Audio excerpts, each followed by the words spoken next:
Welcome to the BleedRedblacks podcast. Best fans in the league right here, baby! With your hosts, Colin and Mike. Susie Q. Produced by Mark and Johnny Z. BleedRedblacks starts now.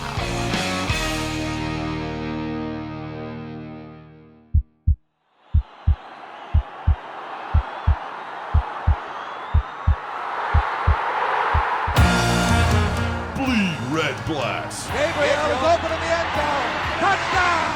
The Ottawa fans and players are going crazy. Your number one podcast for all things Red Black. Left, Henry still on his feet. Now the toss, and it is caught for the touchdown. Wallace Miles. Every season, Coach drops the pass. End zone shot. Back right corner. Caught for the touchdown. Jamal Smith. all season. For Burris on first down, drops the pass, pressured in the pocket, takes off himself, down to the goal line. Touchdown, Burris. Hello and welcome to Season 2, Episode 2 of the BleedRedblacks podcast. I'm Colin, we're back in the dirty South Keys again for another year of madness, and I'm joined here by the one and only season ticket holder, Mike. I'm bowing, but nobody can see it. Is that what that is? That's what it is. And we hear Did a you hear laugh that? You hear on the that? mic. Ooh, it's louder now. That's right, so the fans have talked and we have listened. Amazing. And, they wanted more marks, so they got it. I don't listen to anybody else, but I'll listen to that. I was yelling myself hoarse from the control booth, so it's There nice you to be go. a little bit closer to the action now. Yeah, I mean, man, you sound pretty good on that thing. That's a deep chocolatey voice, eh? Oh, my word. It's a little distracting. Actually. It's Had awesome. your wife, had your kids.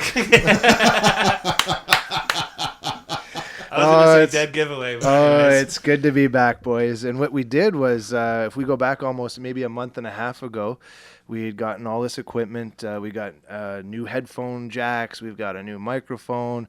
We thanked The G5 man man. already, who we run into all the time now in Lower Yeah, he's my Elgin. neighbor. Yeah. Like he lives right next to me, and that's awesome. amazing. Yeah. And so we got down here and we got together, had a few pints or whatever you want to call it. And remember, we tested out the equipment and did a long lost episode that we will now call The basement tapes. the basement tapes. And it was kind of fun doing something kind of off the cuff, unscripted, while inebriated. Yep.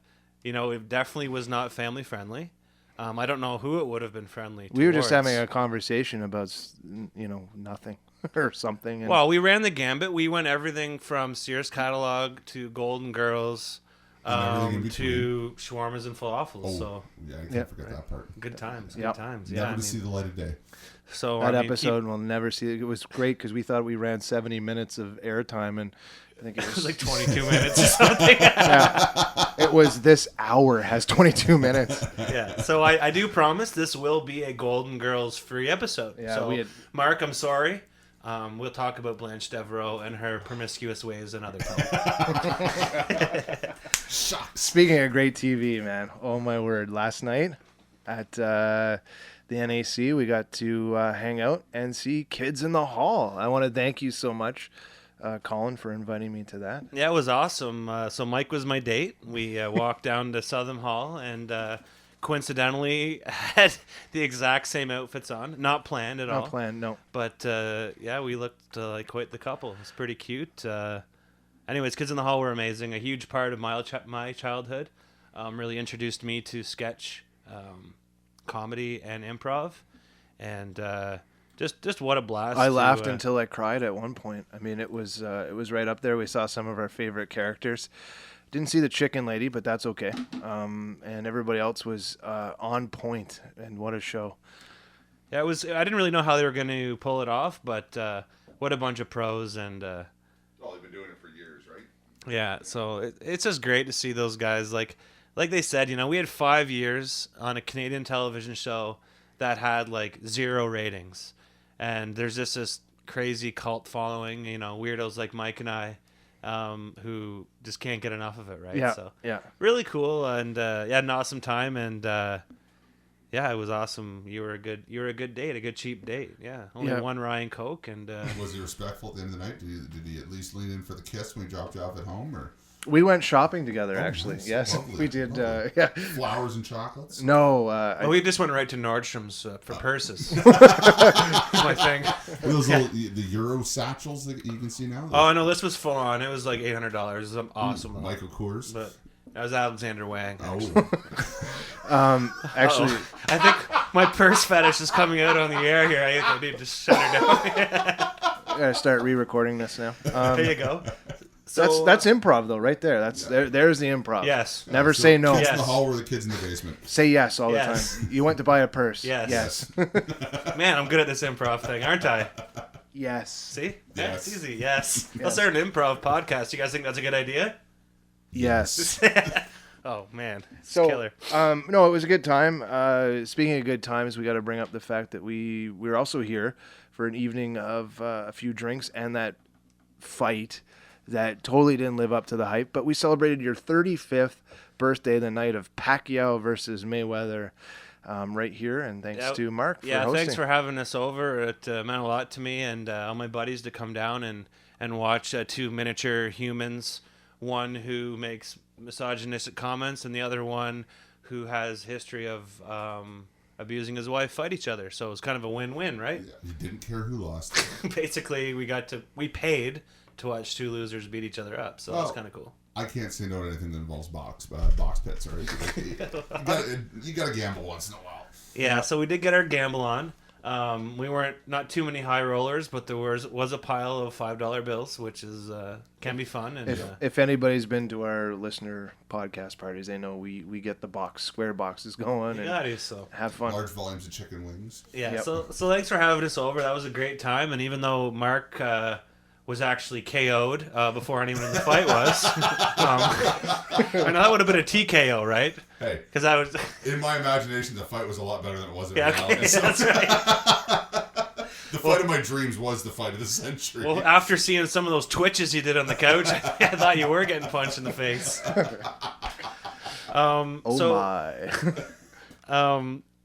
So Jeannine is going to talk about Ladies' Night. It was something that the Redblacks put on, a little function, slash social slash education kind of event, and you'll hear in her rant, her rant, definitely not a rant, in her segment. Yes. That very, very well organized, professional, and that pretty much just sounds like any Redblacks event. And the show's back. We're doing pretty much the same segments as last year, which is good.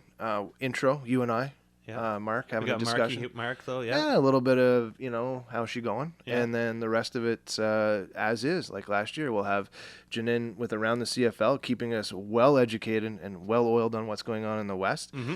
And Santino, who is now a CFL writer extraordinaire, will continue to work with us doing the Santino Filoso rant, which is awesome. And wait to hear this week's rant, which we'll get into a little bit later. But wow, he said everything I needed to say about that TFC versus Argos. Can't wait to hear that again. I've heard it once. It's always nice reading a blog or hearing something from someone that doesn't have like a major affiliation, because I'm pretty sure if he worked for ESPN Deportes or something, he might have had to. Yeah, well, exactly. Right? Yeah. So it's nice that he can just speak freely, and he backs up his words with solid points. So Yep, love it. So last episode we did, I was saying I've totally lost my drive to watch NHL. Something needs to happen. Something's got to give. I think it was that exact night that we were all taken over by Hamburglar mania. Yes. And Andrew Hammond just went on a crazy heater. It's like anyone can win a poker tournament, right? He's gonna win a bunch of flips. The NHL is that, it's a crapshoot at goalie, and sometimes you can ride a goalie into the good on him. Into the second round, anyways. Yeah, I mean, good on him. He, let's be honest, he was a career minor leaguer, and he was able to harness, this run, which not only provided something positive for the community. I know neither one of you guys are Sens fans, but you can't deny that it wasn't a very compelling and pretty interesting story. And so anyways, so he flipped that into a 3-year contract with the Sens. So Earned a spot on the roster. not big bucks, but I mean, I think that was good on the Sens too for giving this guy a little financial stability. And I don't think he'll ever be more than a backup goalie.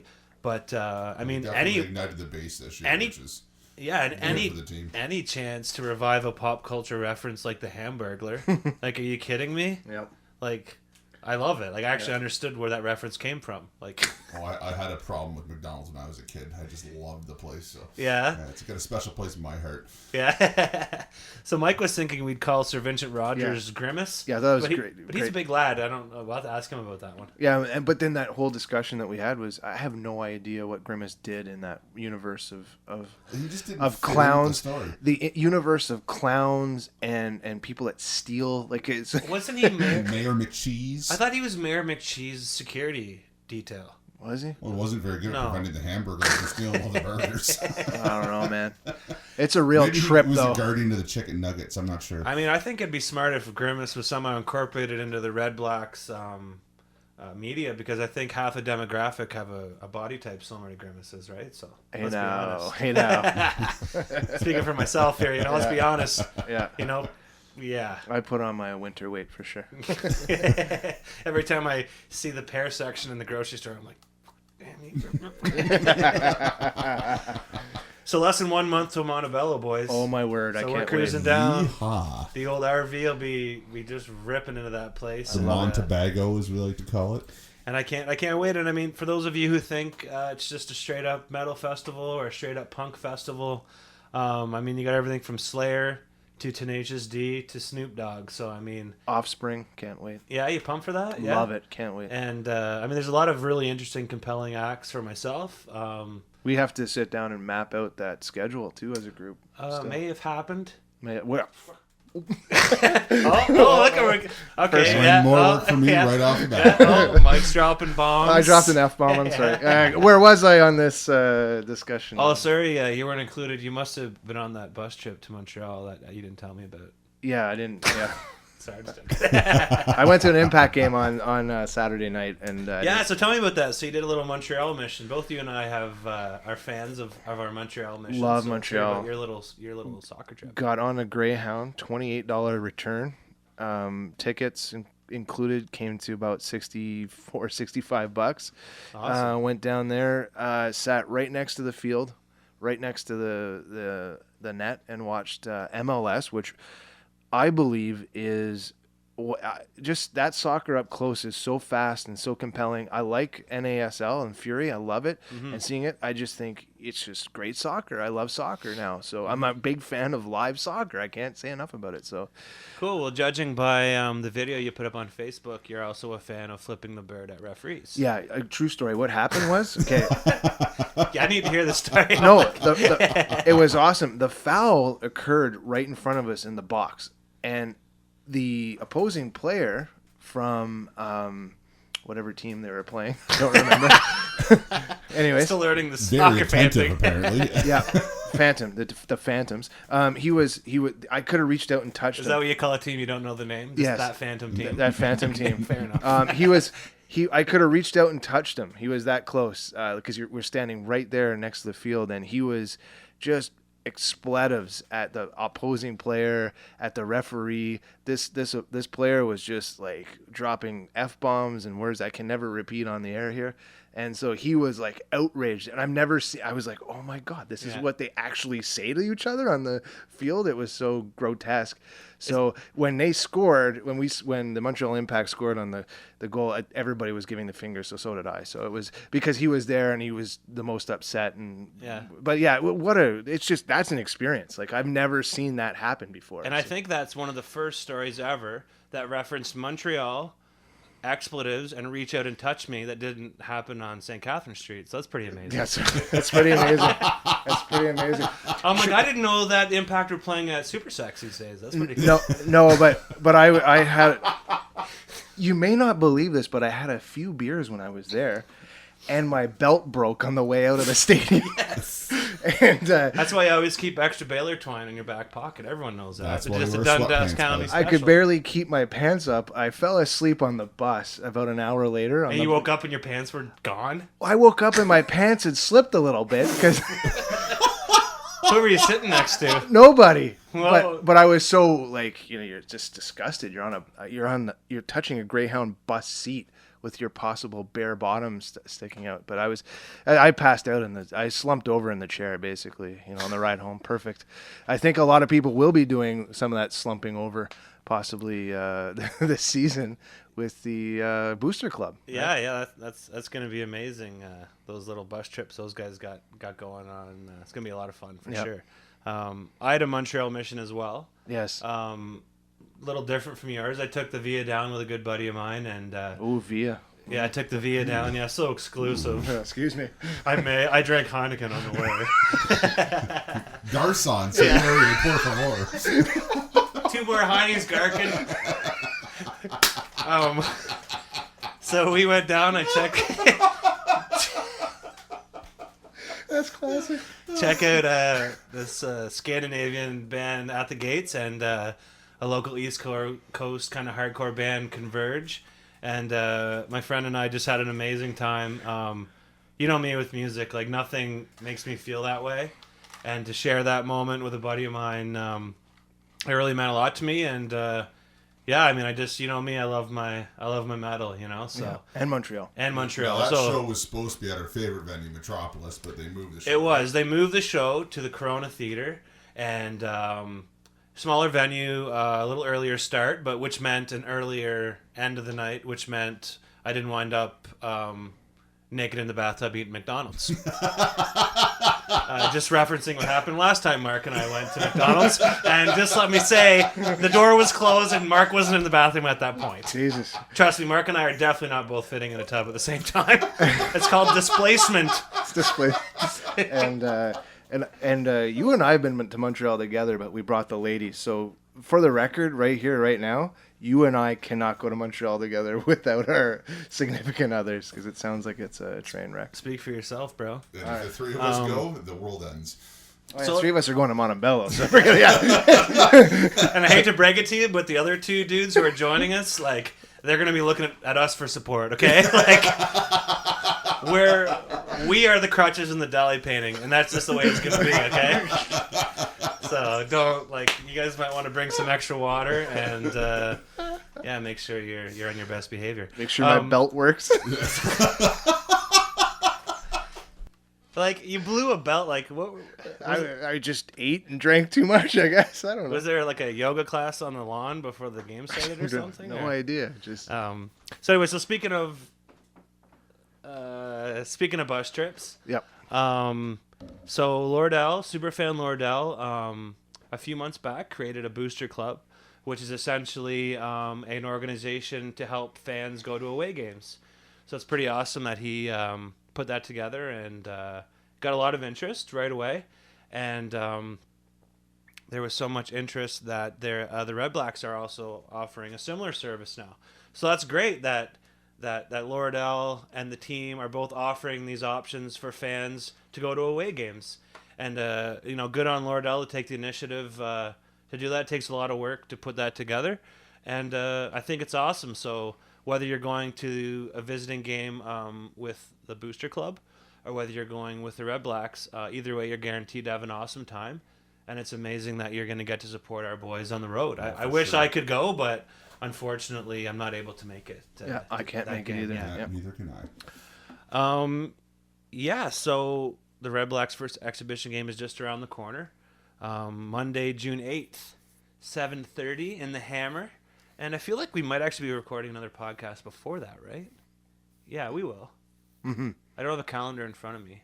Well, we're gonna attempt to do one next Sunday. Okay. Yeah. Okay. Well, then we'll talk about that again. Mm-hmm. But yeah, I mean, just because we can, and it's funny. You guys want any jokes about Hamilton? You guys want to say? Anyone? Should we save them? It's going to be a long season. Well, I think we need the next 7 days to really collectively pool our creative juices together to come up with some unique Hamilton insults between now and next Sunday. This isn't an improv class. No. And yes. we burnt out a lot of them last year. So. Yes. Oh, wait, it isn't an improv class? No. Yes. Oh, wait. So we went to a draft party at Jack Astor's, and we're going to talk about this later in the show. But for those of you who are going to TD Place and are looking for a great, fun place to go watch sports or eat, I highly recommend Local Lansdowne. Love locals. So, a fan of the show, and okay, that's not true. Not a fan of the show. Someone who the show is a fan of. That's right. Let me change that. I don't want to lie. I do like to embellish, but let's be honest. So the mayor is gone. Brett Mayer has been released by the Redblacks due to some preseason injuries. And I don't know what the extent or what the injuries were about. Nope. But we all know that Ottawa is a hotbed for Mayer accidents. And he just also mistaken the gas for the brake on the snowmobile. I don't know. Like I think. So I'm just saying. No Brett Mayer this year. So there goes the Mayor McCheese memes, and Yeah. So hashtag don't let your mayor on a snowmobile. There you go. Let's get that trending, guys. We can get that trending in Canada. What can we do for you? Yeah. We'll talk about it next show. It'll be awesome. So the Raptors had an awesome season. You know, I always do my Raps report. This is usually where I lose Mike. Like he'll roll his eyes or he'll go drink like some Perrier or something. But the Raps had an awesome season, but they just ran out of gas. Mm-hmm. And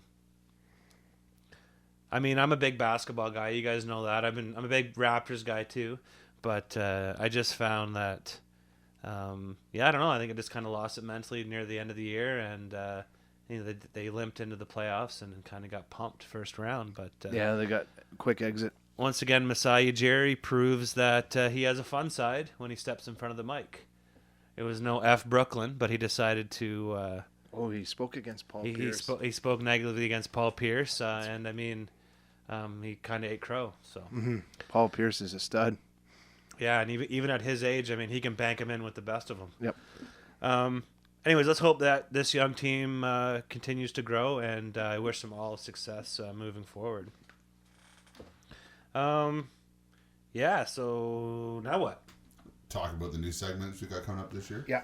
There Awesome. you go. Okay. Johnny Z with the Bytowne Beats. We have a whole segment dedicated to local music. Which is awesome. And I mean, we've all made it pretty clear that we're all music nerds, and it's a huge part of our lives. And it's our show, so we'll do whatever we want, right? Yeah, and I think being introduced to new music is a vital part of what I like. Anyways, I love hearing new music. So having John put together this great segment, and each week we might hear something we haven't heard before. Yeah, and I feel like we're all very involved in our own community as far as music goes, but it's tough to branch out. There's just so much music out there, right? And you can't be an expert in everything, so it's always nice to have somebody. That's to help right. You that's what expose you to the new and out there things that are right. That's what happening in the Google's. That's what Google's for. Yeah, right? precisely. Yeah, I mean, just Bing it, right? Yeah. Just Bing it. But it's cool because Johnny. What? You guys don't Bing it? I was thinking about the old dogpile.com. Remember that one? Jesus. That's how I was using that in Ask Jeeves. Ask Jeeves, yeah. Take me back to my Netscape browsers. I'm not really familiar with that, but hit me up on ICQ. We'll talk about it later.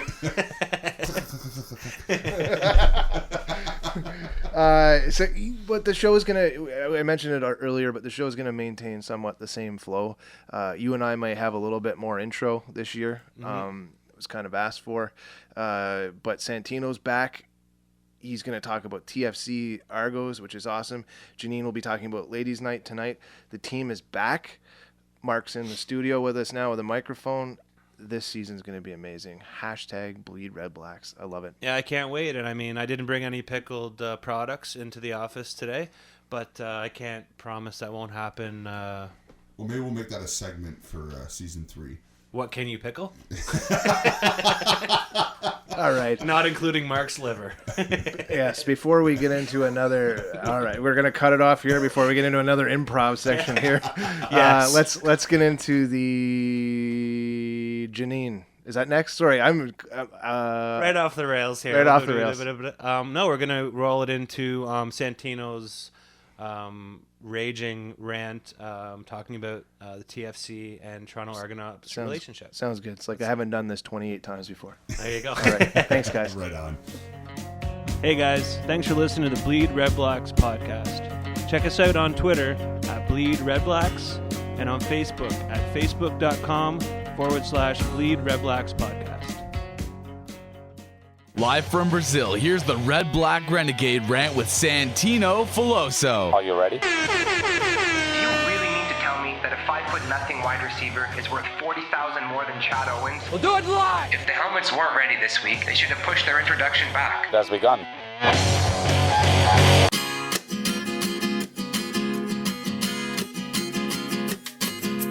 Who knew the Friends of Lansdowne moved to Toronto and became soccer fans? As you probably already heard, this week was huge for the Toronto Argonauts and the CFL as a whole. After years of unstable ownership, doubt, and playing in a soul-sucking, cavernous Rogers Centre, the Argo franchise is finally headed towards stable ground, having been sold to MLSE and will move to BMO Field in 2016. As a CFL fan, how can you not be happy for the Argos? And specifically, as a member of our nation, you should be extra happy for Argos fans, as we know all too well the first-hand pain of losing a team. It happened to us twice, remember? Make no mistake about it, this deal is a win for the city of Toronto, a win for the MLSE, a win for the CFL, and of course, a win for the Argos. But that hasn't stopped one loud minority from screaming bloody murder. Yes, that would be the GTA version of the Friends of Lansdowne. I'm referring to TFC fans, of course. From the vicious outpouring of vile comments, threats, and plain whining coming from TFC fans, you'd think someone told them they were losing their franchise. Instead, what's really happening is that they'll now share BMO Field with the Argos. You know, the same BMO Field that was built with $9 million of taxpayer money and always intended to be a multi-sport stadium. Truth hurts, but if you don't believe me, just check in the city council meeting minutes. There's pictures all over online. TFC fans' main concern is that the Argos would chew up the field, making for poor quality of play. According to them, sharing a field with the CFL team means that the sanctity of the game will be ruined. Of course, that's ignoring that in the MLS, teams like Vancouver, Seattle, Orlando,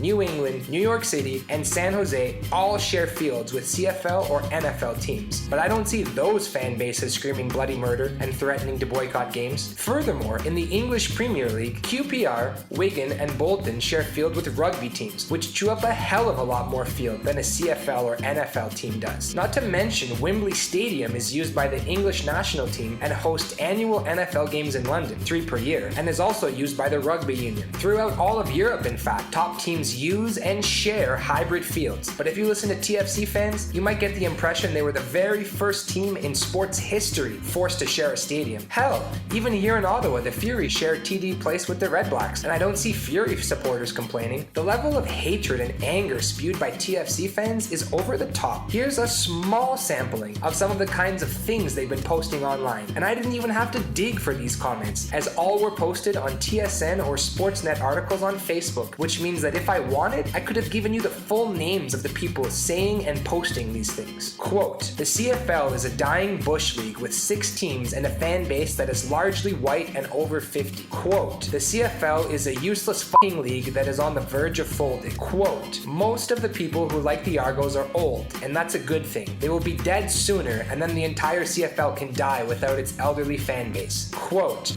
fuck the Argos right in the pussy. Seriously? Classy fans, eh? What TFC fans might forget as they rant to any media member willing to stick a microphone in their face is that they are 9 years old. The Argos are 142 and North America's oldest franchise. Also, if the CFL is Bush League, what the hell does that make the MLS? TFC fans sound like bitter, angry children forced to share a toy. Their sense of entitlement is incredible and seriously blows me away. If you threaten to boycott your team because they have to share a multi-purpose sports stadium with another team, you probably weren't a real fan to begin with. All of this complaining doesn't make sense, especially when you take into account that MLSE has shelled out an extra $3 million for a heating system designed specifically to promote grass growth and help maintain the field. I guess the problem when using logic to talk to some TFC fans is that apparently TFC stands for tantrums, freakouts, and crying. That's all for this week, guys. Rant back at Redblack, and remember to bleed red blacks. Hey guys, thanks for listening to the Bleed Red Blacks podcast. Check us out at bleedredblacks.ca for blogs, photos, and podcast archives. Draft recap. So, week before last, the Redblacks had their, I guess, second kick at the can for the old CFL draft.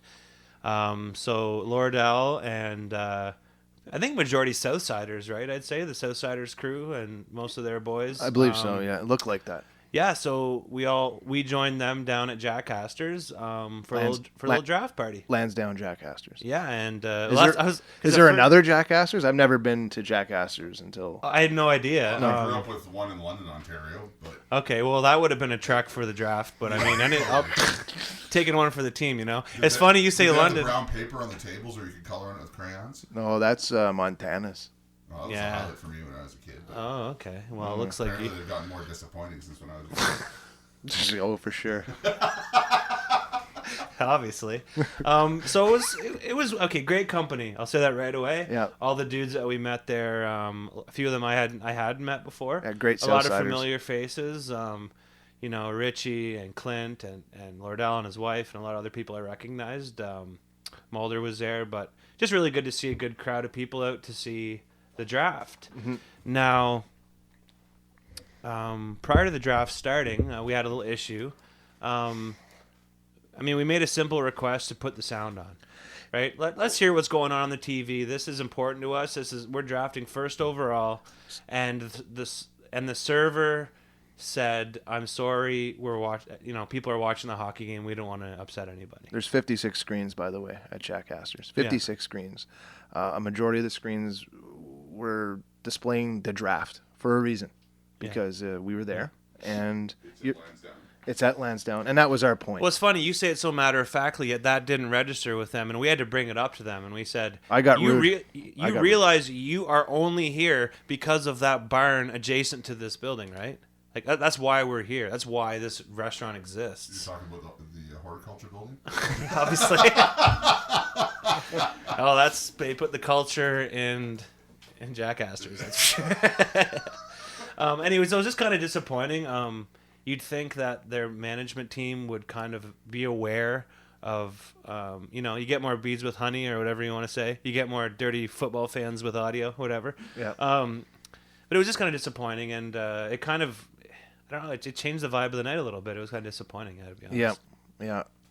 So maybe I'm just sounding kind of high maintenance. But we paid our bill, and you and I went right to Locals where it counts. Because I love that place. And what did I ask the bartender when I sat at Locals? Did you guys have the audio on for the draft? Of course they did. Yeah, of course we did. Yeah, so anyways, kind of a misstep there by Jack Astor's. And, I mean, they're going to be taking advantage of, 20,000 people going to the barn to watch games. And they're going to, obviously benefit from that. So hopefully they'll, moving forward, be a little more conscious of who's there and what we want. I mean, we wanted volume. We didn't ask them to do anything, amazing, like serve good fresh food or anything. No.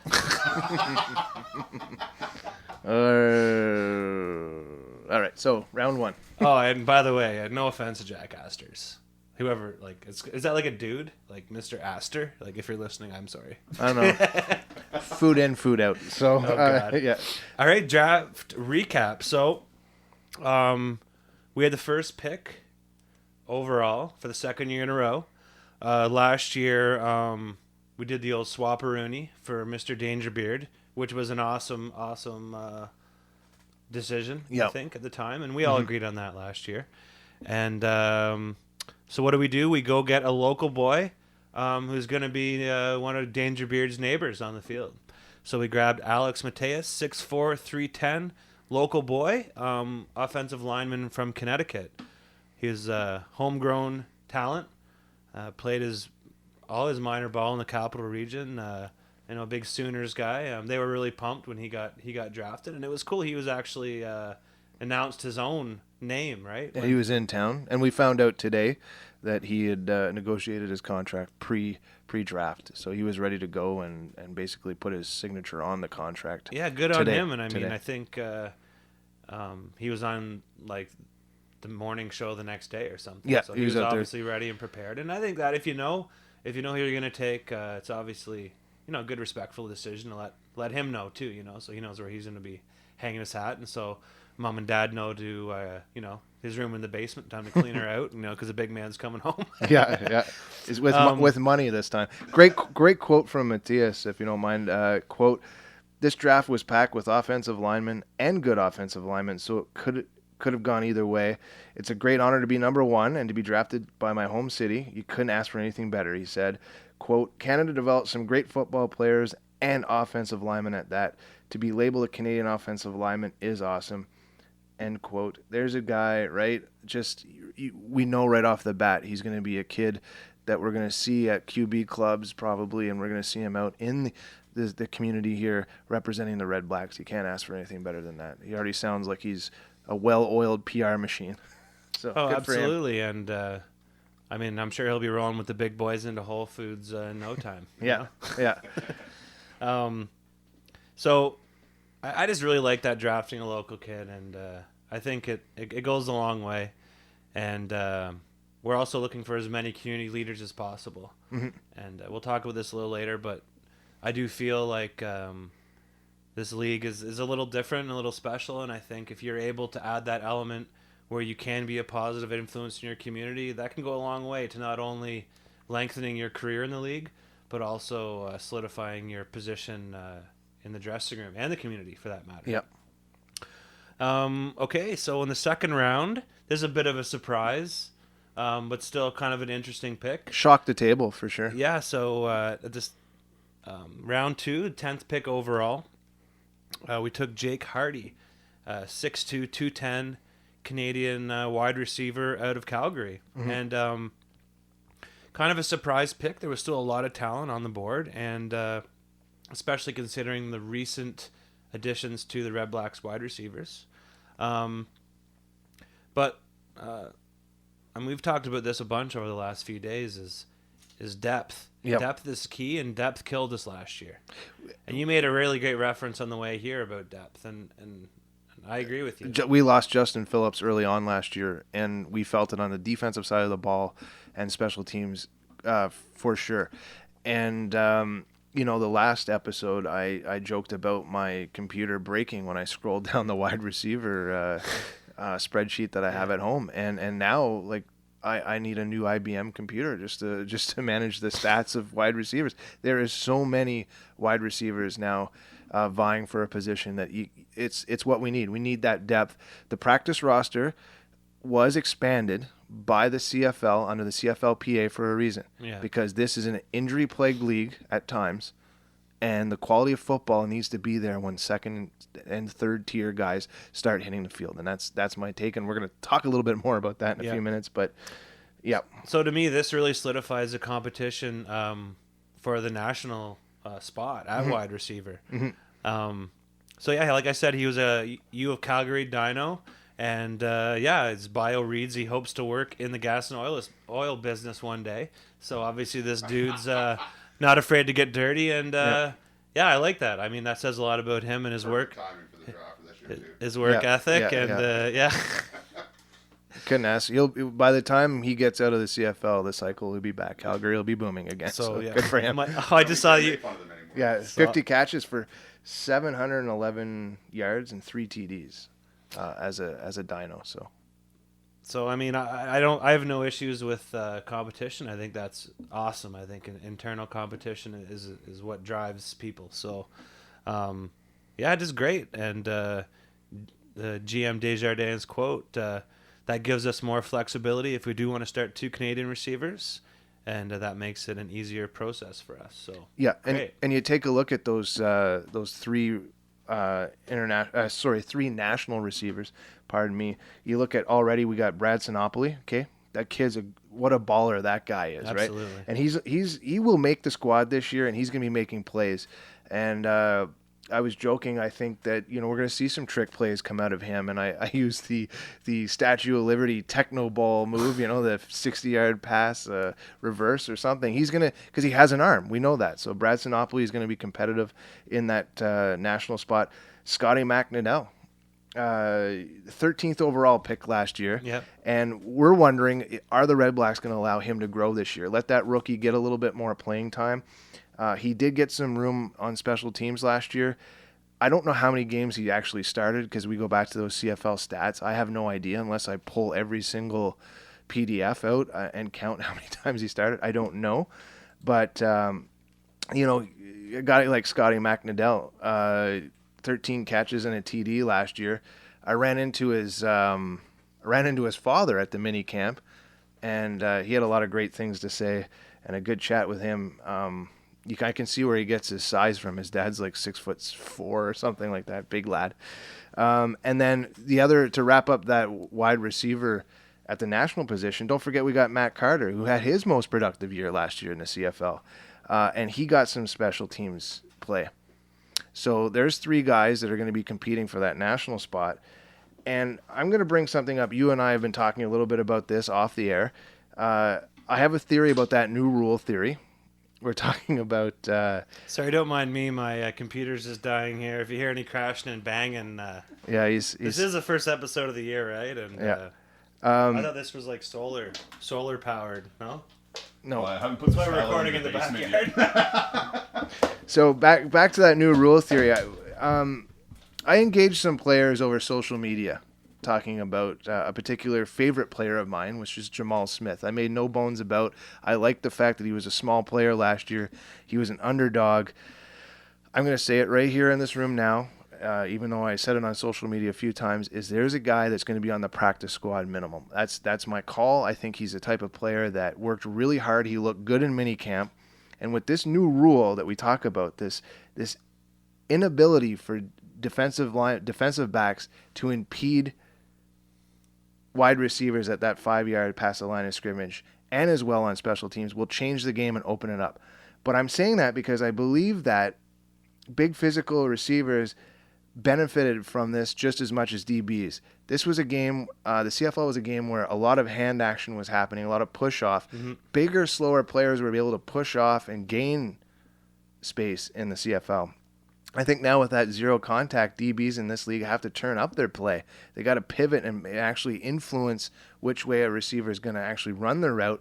And watching some of those guys throw the ball in minicamp, you saw the smaller, faster guys be able to get open and find a way to get around defensive backs. Mm-hmm. It's going to be really interesting. And I don't know. You and I discussed it. I think it's a great new rule that's going to open up the game. But it's going to change the way players play on both sides of the ball. Yeah, I think we may see some stars kind of emerge and vice versa, right? Like you said. So it'll be interesting to kind of see the results of that rule change. And I find, I'm all for progress. And obviously, for whatever reason, the points just aren't being put on the board. And the CFL correlates points on the board to new fans and whatever, a better game. So... you got to do what you got to do, and it's not. There's a lot more. There were a lot more drastic rule change proposals that they tried to get through, and we'll talk about that maybe next episode or the episode after. But one thing you had brought up about is you are a big Jamal Smith fan, and I love that, and I think that's great, and I think everyone has their player, right? And for whatever reason, like he's just your guy. It might be, I don't know why, and I don't care. Yep. That's your guy. And if you, as a Redblacks fan, I respect that. I think that's great. And I was really upset that we were trying to put a positive spin on some players, and a lot of the social media reaction we were getting were, yeah, but what about this guy? Mm-hmm. Yeah, but what about this guy? And the example I gave you was if I'm a big fan of a fourth line checking center for a hockey team, and I say this guy's going to have a big year, people don't say, oh, well, what about the first line center? He's making all the money, you know? Yep. So I found the comparison to Jamil Smith and Chris Williams, it was kind of redundant. I mean, we're talking about Jamil Smith. We expect big things from Chris Williams. Absolutely. I don't need to say, we're going to have a big year from Chris Williams. Like, we better have a big year from Chris Williams. Yep. But what does that have to do with me supporting or you supporting Jamil Smith? And I just think moving forward, we need to remember depth is key. And we're good Redblacks fans. We like all our players equally. And let's not put negative spins on things so early in the year. And that's what I felt like. And I was trying to make a point that there is so much room on this team for depth players. And it will be a competitive competition at wide receiver, at special teams. It's a long season, man. It's a grind. That's right. And you can't have too much depth. And I guess I was just upset because you took the time to make a really cool video focusing on a player that you liked, and people's reactions were, "Oh, well, Chris Williams is making this much money," or like why? And I don't know. That just bothered me. Obviously, I'm kind of protective of what you do as well. Well, but still, I don't like that. Let's cheer for everyone. Let's be fans of the team. Let's just hope success for everybody. Yeah, and nobody complained when I made a video of Siobhan Walker doing his thing last season and edited that together, including Siobhan Walker himself, who thanked me for putting that video together. And you're right. I do. I look at special teams as a big part of the game, especially in the CFL. I love it. So that's probably why whoever is going to be back there catching the ball is going to be my guy. Either way, it's just bizarre It was bizarre for me to read any negative reaction from a fan promoting another player. That was kind of strange. But anyways, we all know Chris Williams is going to crush this year. And how about you want to get back on track and talk about a little more draft stuff? Yeah, for sure. Okay, so in the third round, we didn't have a pick as we traded it last year to Calgary for Justin Phillips. Yes, who will make a huge difference this year back in the back on special teams. He's such a good dude, you know? Yeah, great guy, and was still supportive even in crutches last year. So just imagine what it's going to be like with him on the field this year. Okay, round 4, the 28th pick overall, we selected Tanner Dahl, 6 foot, 220 pound linebacker from Calgary. Awesome lettuce, by the way. I love nice cabbage, and I'm hoping that some western winds will have that mullet just flying, rocking, man. Flying. So I mean, we lost Jasper Simmons last year, and he was one of our big men on D. So it's I'm not saying Tanner's going to fill that role immediately, but Pruno can't make all the tackles. Another interesting aspect with Tanner is he also has the ability of long snapping, and with Kevin Scott retiring this past season, it'll be good to have someone with that skill set as well as a guy who can. He's going to be primarily a special teams guy, I imagine, this year. And that's great scouting again by our and then also take a few snaps at linebacker if need be. So Dahl started playing football only in 2004 when he returned to Canada after living in China with his family for 8 years. So he was obviously inspired to play. His father, Garrett, was a former CFL player with the Stamps, and football breed. Yeah, football breed. And Tanner's mother was an athlete as well. I think she was in synchronized swimming or something like that. So really good genes. Yeah. And Santino made reference to this. I don't know if it was one of his blogs or something. Just about the big worry about him is this kid winding up back in Calgary eventually. So hopefully we can keep him around here. Obviously, family, born and raised in Calgary. Dad played for Calgary.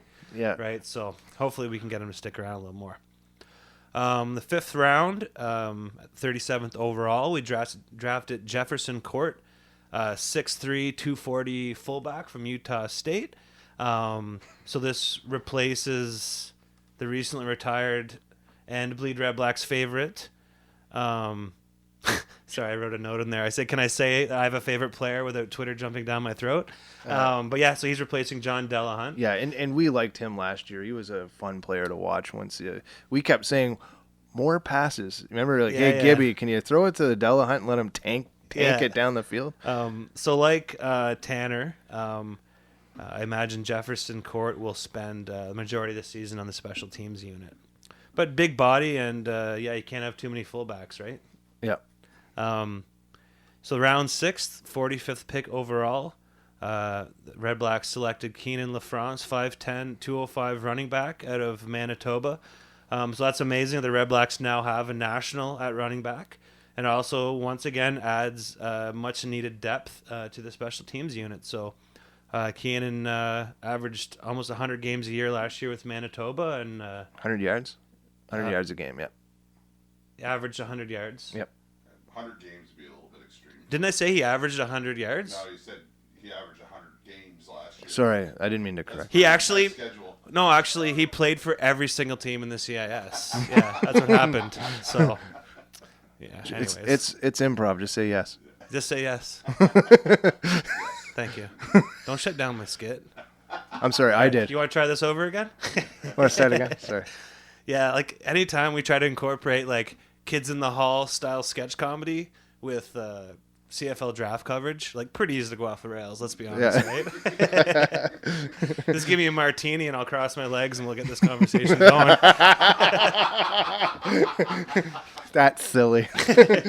So lastly, round 7, the 54th pick overall, the Redblacks selected Alexandre Lagunière from Montreal. So this kid won a Vanier Cup last year. And, plays with an edge. And even though it's unlikely he'll make an immediate impact, I guess the name of the episode is Depth, right? Seems to be it. So another depth move. And especially at that position. My word, like last year was... yeah. Jeez. So good on him. And, I mean, he's won. So that's got to count for something, right? So, and, so that was it. Those were our 7 picks. And I think we can slowly see...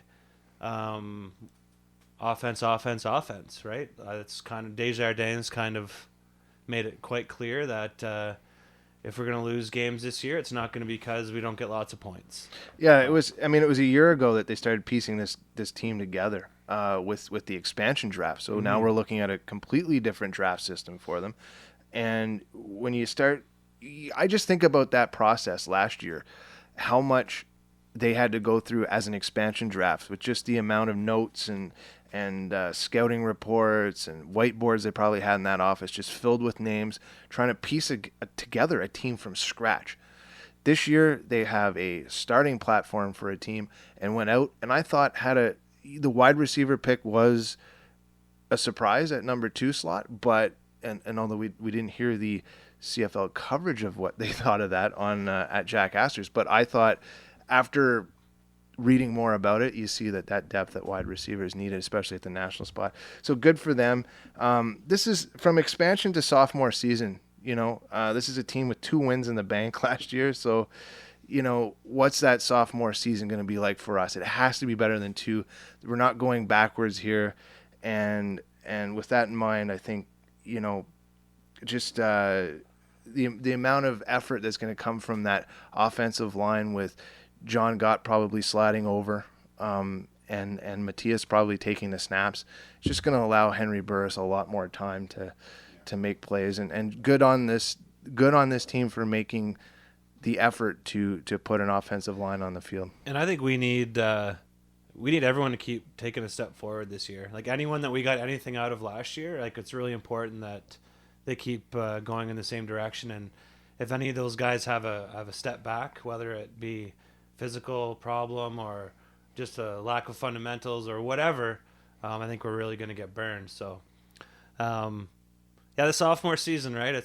You never know what's going to happen. It's kind of like a band's second album, like the second Ace of Base CD. You guys ever buy that one? No. Exactly. Like once you saw this, we all owned the first one, guaranteed. But we definitely all saw the sign, and it was brutal. Yeah. Opened up my eyes. Obviously, and if you're it's about time something opened up your eyes. And if you're the NFL guy, I call it the Rashawn Salam. There you remember go. him? Anybody yeah, remember? absolutely, absolutely. He was like Trent Richardson before Trent Richardson existed. Yeah, he was that guy, 1,100 yards down to 400. weed and fumbles, kids. They don't go together.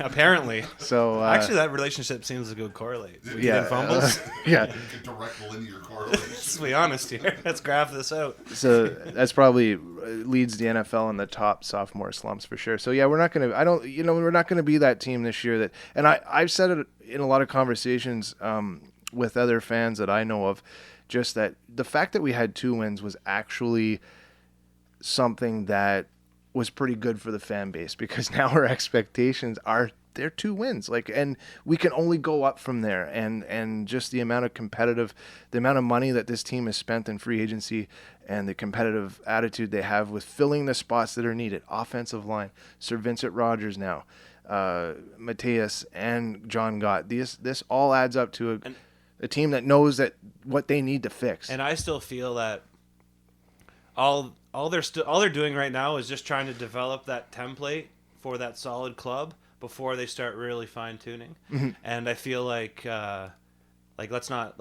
playoff talk. This is just silly. Yes. The East is really good this year, mm-hmm. and let's take it one game at a time, Yeah. And people talking playoffs and stuff already. I think it's pretty funny. Yes. I don't know. I'm not. We can't make any calls yet. I mean, I don't think I will make a call on this podcast for any sort of prediction on wins this year. All I know is this time last year, I put $20 down that the Redblacks would win the Grey Cup, and I got 28-1 odds on it. Right? Yes. If I'm pretty sure if I went to the same site today, it's not 28. It's not much different. Let's you put think it that so? way. Okay. Let's put it that way. Okay. The bet is to win. Yes. Win the championship. You think they're it's marginal, right? Yeah, you're right. It's marginal, but the progression is all that matters. And mm-hmm. and every year, as a fan and as dudes like us that really, really care, mm-hmm. Progress is all I need to see. And I don't see how this lineup couldn't produce at least 3 victories. Right? That's right, and that's my point. Is that we're the amount of work that they've done, we're on our way to more than 2 wins this year. And then you know what? Maybe Lightning Gate this year will be on the side of it. Yeah. You never know, yeah. right? That's amazing. So next, we're gonna move on to Around the CFL, which is just a small segment that we're gonna do. And Jeannine is up next on the segment, I believe. She's gonna tell everyone about Redblacks Ladies Night. I like it. So let's Sounds take awesome. a listen. Hey guys, for Instagram photos, check us out at BleedRedblacks. For game day photos, tailgate photos, and photos of whatever, come check us out at BleedRedblacks. Dude, isn't she a Bombers fan? Let me laugh even harder. But for the love of God, please start hook sliding. Dude, whatever. She's an Ottawa fan too. Did Buck Pierce's constant injuries not teach you guys anything? Playoffs? I just hope we can win a game. Enough ranting, on to the games. Really? Righteous. Welcome to Around the CFL with Jeannine on the Bleed Red Blacks podcast.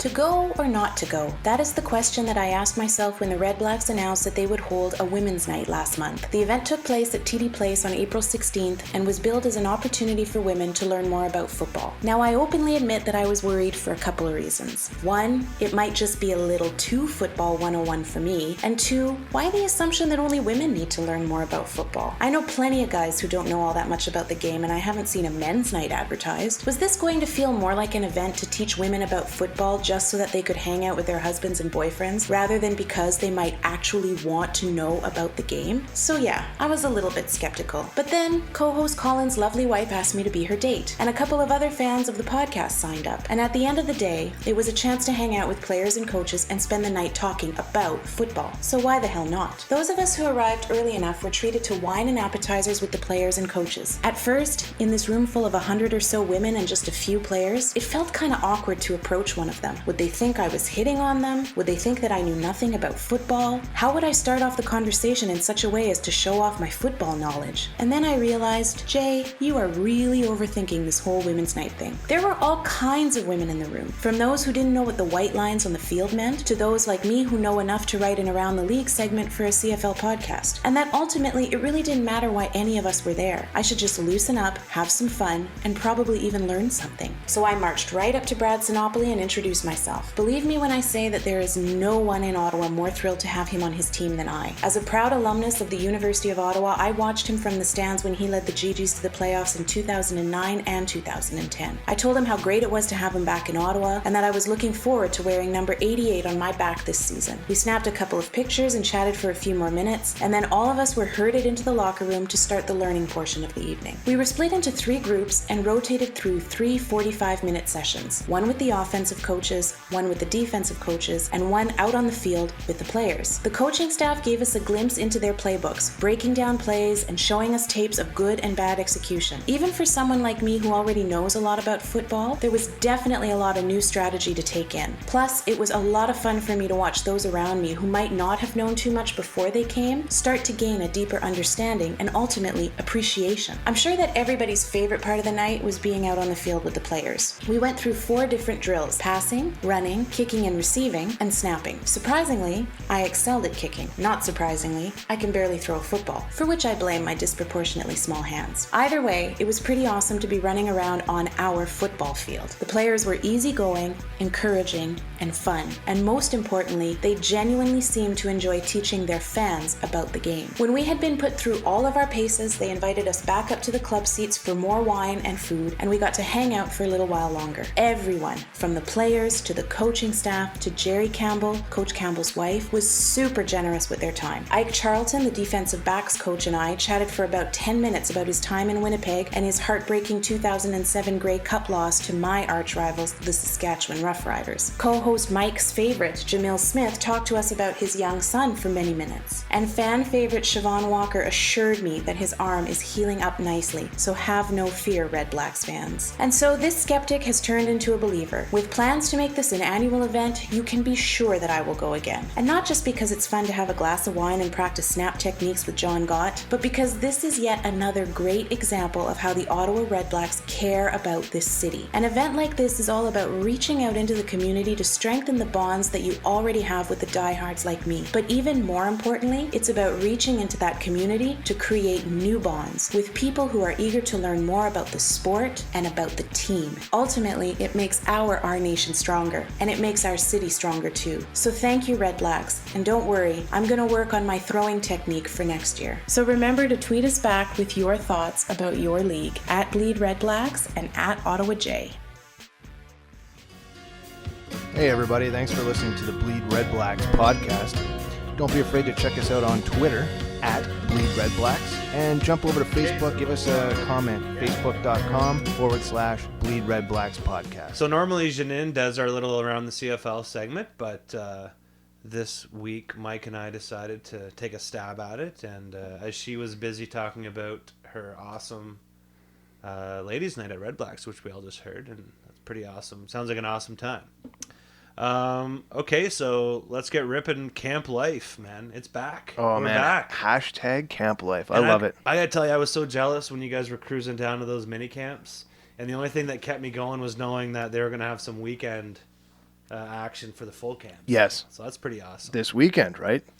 Yeah, so starting May 27th down at our favorite Keith Harris Stadium over on beautiful Bronson.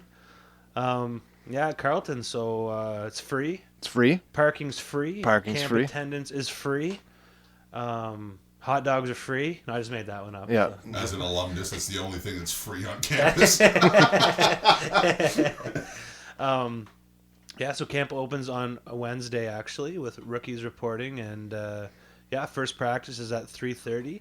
So let's hope we see as many of you people out there as possible. I'm going to try my best to get out there on my way home from work daily, and then on the weekend we're going to be there in full effect for sure. I will be on the weekend for absolutely. Yeah, so some interesting stuff coming out. I want to make mention of Andrew Buchholz's blog from Yahoo. otherwise known as the 55-yard line on Yahoo. He was talking about some of the interesting numbers came out of an ESPN Sporting Intelligence survey where he broke down basically data that looked at salary across all professional sports. And it was really an interesting read, so you got to go check it out again. Yahoo, 55-yard line, Andrew Buchholz. Bring up the Ottawa numbers. The Ottawa numbers last year versus that $5 million cap. Our average salary last year in Ottawa was $94K, and the cap totaled $4.1 million. So we had a little room to spend last year. It's a very interesting league because you and I, we come from just breaking down NFL salaries, and everybody and their dad at home is a salary expert when it comes to NHL salary cap. But we don't, with this league, actually see, unless it's reported on the side, what the salaries are of each player, right? Like you don't actually see a total salary breakdown. You kind of get an idea what it is plus the bonuses. So Ottawa's kind of in the low end of spenders last year in the CFL.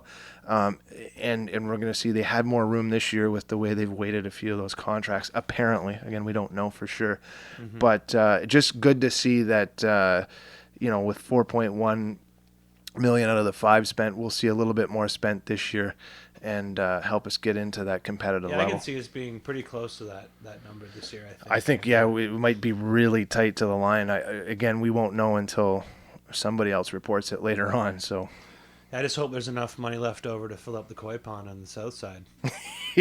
And get that champagne flowing. One thing at a time, right? One thing at a time. All draft picks were signed today. Yeah, that's wonderful. So, all those kids we talked about earlier are now on the books. So that's great. We found out Matthias had already kind of negotiated his contract pre-draft. So he was... Yeah, he actually tried to have his pre-draft party at Jack Astor's, and they told him they weren't interested, actually. Yeah. We're looking for sponsorship from any major restaurant chain for the show. So Jack Astor's, if you're listening, give us a call. Now's your chance. Now's your chance. We'll churn this. We'll churn it upside down. Oh, absolutely. I'm not afraid to do a 180 for a few ducats. Yeah, but we won't be able to have the volume on if we're doing the plugs. You won't actually be able to hear the plug. No, they just won't play them in the restaurant because everyone's watching the Capitals-Rangers game. Classic. Free agent signed just today. Fullback Louis Mensah, 6 feet, 230 pounds out of Fort Lewis College, and an offensive lineman, Timothy Mitchell, out of McGill. He's 6'5", 290. We'll get more details on these guys as camp progresses, but they're making some signatures, free agency signings right up till today. So good for them. Getting ready for camp. I compiled a big list of all transactions that happened between our last show and this show. And we came to the conclusion that the only way that would fly in podcast form is if I could talk like the dude from the Micro Machine commercials. But I'm like tongue-tied at the best of times. So I think we'll just leave that for another... There's enough people... Another podcast or not. Yeah. And if anyone's really hardcore and they want to know every single transaction, check out the website. That's what it's there for. Right? Exactly. Check out CFL. I'm not a website. I'm not a website either. Don't call me a website. You don't know. Geez, you make one mistake last year. Yeah, that's right. And I mean, we'll never hear those Wavy River Interiors commercials again, right? They canceled the contract because of it. If you remember, I know they just were not receiving the reach they anticipated. That's unfortunate. Tell her I'm sorry. Oh, I ripped that page out of the Rolodex. Sorry, that business contact's no longer around. Fair enough. You know me, I'm pretty cutthroat. Yeah. I don't really tolerate any kind of any issues at all or change, so I just panicked and just recycled it. Okay, let's go to Positive Town, and we talked about this earlier, and the Redblacks signed Chris Williams. Yep. And this guy's not only going to be a CFL All-Star, but this guy, he's one of the best positions, or one of the best players at his position in either league. So, I mean, just a little history for Mr. Williams here. He broke into the league with the Ticats in 2011 and promptly won the CFL's Most Outstanding Rookie Award. He then followed up that campaign with one of the greatest seasons in CFL history. In 2012, he pretty much crushed it, 83 receptions for just shy of 1,300 yards while scoring 11 touchdowns. He also added those totals to just under 1,400 combined return yards and 7 touchdowns. So he now holds the CFL record for most return touchdowns in a season, beating out the one and only Henry Gizmo Williams, who had 5 and 91. And Williams trailed only the Flying Hawaiian, Mr. Chad Owens, and what did we say last year in his rocking chair? His rocking chair. He's like 31 or something. He's only 31, but he happened to be like the oldest wide receiver on the Argos for the first like 3 or 4 games, as they were going through injury process. So. I remember that episode because I had a little slip and I said wheelchair, if I remember correctly. Yes, yeah. That was a bit harsh. She's not that old. No, there's anything wrong with wheelchairs. So the Flying Hawaiian had the most all-purpose yards that year with 2,680. So, I mean, Williams' accomplishments throughout the 2012 season were ridiculous. CFL's Special Teams Player of the Year 4 times.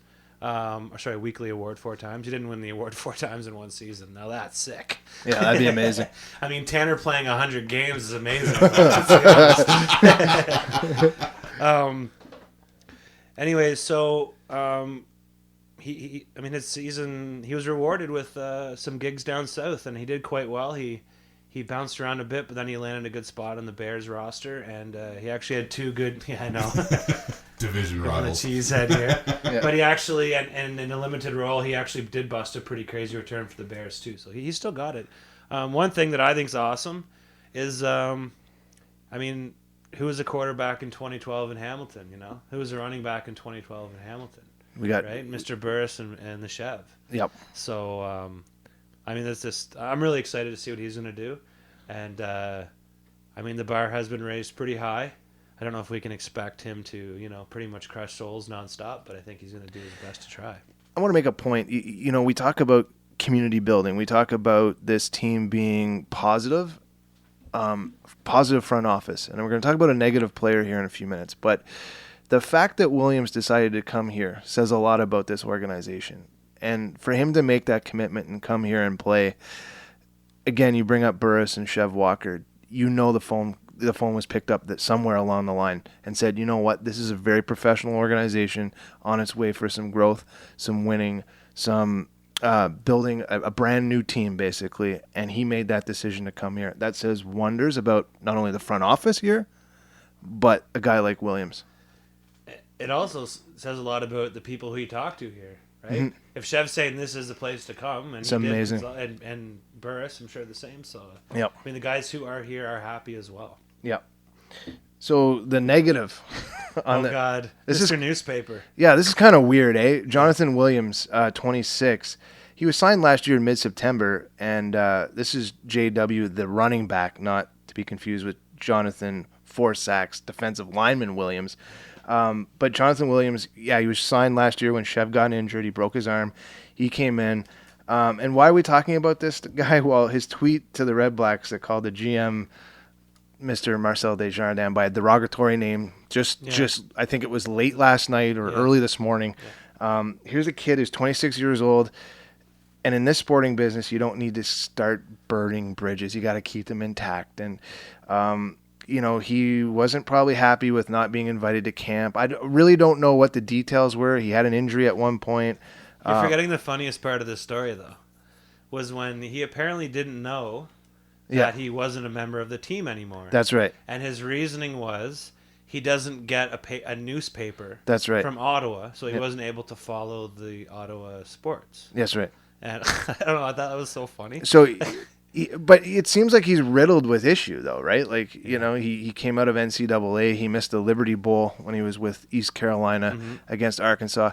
He seems like a bit of a train wreck. And just based on his social media access, I mean, I don't know personally, but he got suspended for flipping a table when he was in NCAA. He flipped a table at one of the team events and tried to pick a fight with somebody in a headlock or something. So clearly he's a player that has some maturing to do. Yeah. But just taking on the team via social media just doesn't. It's not going to help him further his process. Well, I mean, yeah, flipping the table over, unless he's planning on joining the Vanier Wrestling League. I don't really know. Yeah.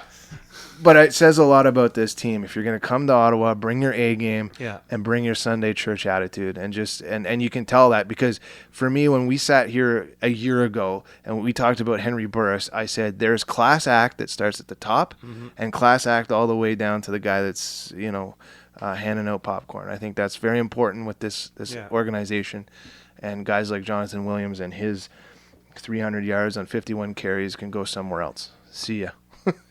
Yeah, we don't need that kind of short-sightedness and just that kind of attitude. I mean, I'll give him credit. He had that one game he played was dominant, but that's all it was, right? And not to drop the sample size bomb like nonstop like last year, but come on, it's one game, man. It's one game. Yeah, and obviously doesn't have much upstairs. So. No, and where's Roy Finch? I'm gonna leave it at that. Yeah, where's Sneakers? Yeah. Yeah. See ya. Yeah. Yeah, you might want to try next time you come to camp. There you go. That's all I'm going to say. Leave it at that. Yeah, okay. So another interesting story is former Mizzou star and highly touted prospect Michael Sam has signed with the Alouettes. So that's a pretty interesting signing. I mean, this kid had some ridiculous numbers coming out of the combine. Yeah. He's a crazy athlete. And he was a leader on that Mizzou team, and he did have a tough rookie year last year. Bounced around a bit. I think he started with the Rams, spent some time with the Cowboys, but yeah, I think he's got the physical abilities to do well in this league, and I think he's going to be surprised at the level of competition that he sees when he gets here. A lot of people are questioning these physical abilities as his numbers have dropped significantly from the draft combine to this year's combine at the veterans camp. I don't really know how much, people put so much weight on these numbers. I don't really know how, I don't know how you feel about it, but I mean, fundamentally, he still has those same skills. We will know in a week. The spotlight will be on him in Montreal, and the notes will be coming out of camp. And not only that, but I would suspect a young man coming out of university would be faster than he would be after a year in the league. Yes. Right? Yes. Like with strength training and, I'm sure conditioning, he's probably eating properly. I'm sure he added X amount of pounds of muscle, right? So he's going to be a little slower. Anyways, really interesting signing. And one thing that Jim Pop emphasized many times is that he will be a leader and a positive influence in their locker room. And I mean, that says it all. So Montreal's going to be a tough team to play this year. Absolutely. Absolutely. Beasts in the East, and it's up to us to go up there and set the tone. So I mean, signings like this add up, right? And I mean, the name of the game is depth. So, yeah, another awesome depth signing in Montreal. And we heard the Santino rant about Toronto, so we know that new ownership is good. You and I'm all for ownership. I'm all for change in Toronto. I think it sets the pace for the rest of the league. Santino said everything we wanted to say about Toronto FC versus Argos fans. At the end of the day, Toronto has a team with new ownership, a new building that did wonders here in this town, so I'm all for it. And I mean, Santino's rant, he did an amazing job this week, and he's obviously very passionate about what he was ranting about. And he's just such a good writer, smart, educated sports fan, and I just love hearing his rants, man. It's liked awesome. it. So Yep. we definitely couldn't have said it any better than he did. Yeah, so I guess that's about it. Pretty much time to wrap her up, I think. Yep. So like last year, over the next few shows, we're going to be previewing the team position by position. And at the rate that we're acquiring wide receivers, we may have to do an extended version of that episode. I think we're working on a new logo, BleedRedblacks Wide Receiver Edition. I think it's just a whole new podcast. Sorry, Mark, we have to produce a whole new podcast. Yeah, it's a bleed wide receiver. It's creating more work for me. Yeah, that's okay. We like to keep you challenged.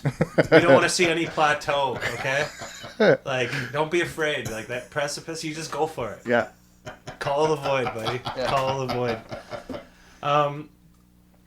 So one last thing I want to talk about. still a huge positive is even though season ticket sales are down marginally, our numbers are still amazing. And for those of you who haven't already got yours, get out there and get them while you can, man. We need you. Section FF. Do it up. Yep. Okay, so I think now we're going to... this is the official launch of producer Johnny Z's new Bytowne Beats segment. Yep. So we're going to send you guys off with this. And Mike, who's Johnny going on about this evening? We have a band by the name of OnionFace. You can find them at onionface.bandcamp.com. I checked out a little bit of their music this afternoon, which was nice. Yeah, it sounded pretty rad. Yeah, about 3-4 songs up there you could hear. Reached out at Twitter at I am OnionFace and check them out. They have a frontman by the name of Stefan Jorwix. He's the guitar and frontman in a few bands. He's even in a instrumental band where he plays drums. So talented young man. He produces music as well as a ska band by the name of Suits and Toques. When you're going to hear some of this music here on the outro, they're heavily influenced by like that kind of bluesy Jack White type indie rock, and with a bit of touch of like I'd say the Arctic Monkeys maybe. The 3 songs up on onionface.bandcamp.com are very influenced along those Jack White. I enjoyed it. I listened to all 3 songs this afternoon, and other than that, I think that's about it. I'm looking forward to this particular segment every week, because it'll turn us on to some new music, as we mentioned before. And I'm going to see you at camp on Saturday morning, maybe. We're going to go to the Redblacks camp, and I hope we see some... Absolutely, I'll be there and Saturday morning. And I hope we see some listeners there as well. Yeah, I'll meet you there. I'll get my steps in. Sounds good. Do some stretches. Yeah. Sounds like a nice little Saturday. Sounds like hit the Home Depot, some Bed Bath & Beyond. If we have time. If we have time. Depends how the day goes. All right, boys. Well, let's roll into Johnny Z's new segment, and I'll see you 2 home slices same time next week. OnionFace. Here at Bleed Redblacks, we love our football, but we also love the music our great city has to offer. It's the Bytowne Beats local music spotlight segment on the Bleed Redblacks podcast. Today's featured artist, OnionFace.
Thank you for listening to this week's installment of the BleedRedblacks podcast. All musical content used in this podcast is all local Ottawa talent. If you are a local artist wanting to get your material heard on BleedRedblacks, send us a message on our Facebook group. Tune in next time, and remember to bleed red black.